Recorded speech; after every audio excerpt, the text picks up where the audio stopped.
समर्पण को तेरे प्रणाम, समर्पण को तेरे प्रणाम, ममता का तू है Dooj. There are two types of ailments. One is infectious, another is chronic.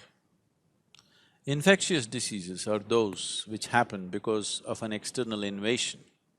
An external organism invades the system and causes certain trouble, which has to be dealt with medication. But chronic ailment, what it means is, our own body is creating the problem. The disease is being manufactured in the system. This is common knowledge that every cell in the body is programmed for health. But why would it cause an ailment? Something very fundamental has gone off balance, or there is a certain level of misunderstanding within the system itself that instead of creating health, it's creating ill health. And we may be incubating this misunderstanding in so many different ways. When I say misunderstanding, not misunderstanding or understanding of your mind. On the cellular level, on the elemental level, there is a misunderstanding. So these things can be altered just by bringing about a certain balance in the system, activating a certain level of inner energy and accessing the innermost dimension of who you are, which is the very maker of this body. The very maker of this body is within you. When this is so, if there is a repair job to be done on this body, should you go to the manufacturer or to the local mechanic?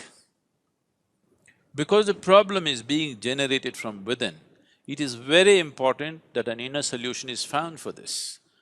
The inner engineering process is just about this, that you find access to this deepest dimension of intelligence and competence within ourselves, which is capable of generating this body, creating this body from what kind of material? If you eat a piece of bread, it turns into human system in a few hours' time. So there is that dimension of intelligence and competence within this, if only you found access to that. Health is not even something that you have to struggle with. So finding access to this has many steps to be taken. The simplest step that one needs to take is that one becomes open to the possibility, first of all. Thinking and understanding that for all the problems that I have, there is an external cause and there is an external solution is a very foolish way to approach the whole process. For ailments, chronic ailments like diabetes, hypertension, cardiac ailments, asthma, allergies, obesity, eating disorders, and many of these kinds which are all essentially generated from within, all these things can be quelled from within if only we are willing to pay a certain level of attention to the innermost dimension of who we are.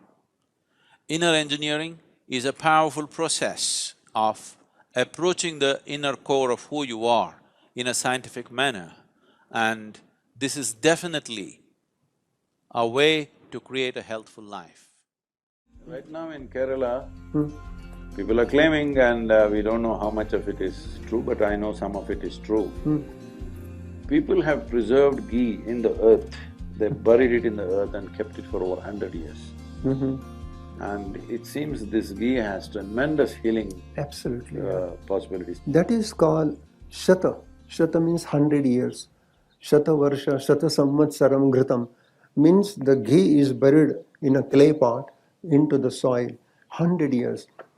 Because when ghee is staying in the soil for 100 years, that much long time, some molecular changes happen within the ghee, and that ghee is rich in ojas. It is rich in tejas, and it is rich in prana. Because ultimately the pure essence of vata dosha is prana, pure essence of pitta is tejas, and kapha is ojas. And at cellular level, ojas, tejas, prana, they maintain cellular metabolic activity, cellular intelligence, and flow of communication. Prana is a flow of communication. So at cellular level, Ojas, Tejas, Pran, they are operating and enhancing the cellular life.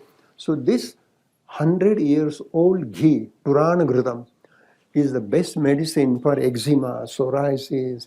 Even if you take internally, it can heal peptic ulcer, ulcerative colitis, IBS, irritable bowel syndrome, many disorders, even autoimmune diseases. This Purana Ghritam is Sreshtam, Ojas Karam Param. So this promotes Ojas. So Ojas, Tejas, Pran, these are three important factors. They maintain the life of a single cell. The single cell can live longer. In the yogic sciences, generally, ojas is seen as a non-physical dimension of energy. If you… because everything physical has come from the non-physical. If you create a cocoon of non-physical dimension of energy, cocoon does not mean like this. Right. On the cellular level, every cell has a little bit of non-physical dimension, Correct. a wrap around itself. That cell will continuously regenerate itself at a pace that is considered miraculous. Correct. Well, your recovery from anything, injury or any ailment will be like that. Above all, first of all, you don't get sick enough to be called sick. Depending on how violently you live. Right. When I say how violently, see, you're living a nice peaceful life, I live a violent life, I'm on full speed on a motorcycle. So, Amazing. my life is 7 days of the week, 365 days. There's no day, there's no night. You know, sometimes it's 24 hours work, other days it's 18, 20 hours of work. It's a violent life. But still I have not cancelled a single event because I am not well. Such a thing has not happened in the last 39 years. No, what you say, very So, beautiful. a certain amount of ojas kind of puts you back always. It doesn't matter. It's not that I have not been unwell, well, I caught flu, I caught this, I caught that many times. But no matter what's happening, I can still continue my activity. Right. So, if what you said kind of interests me, that ojas is that kind of energy which is not physical in nature. Right. But if you are incubated in that always, if every cell is incubated in that always, Correct. your recovery or your ability to be beyond what physical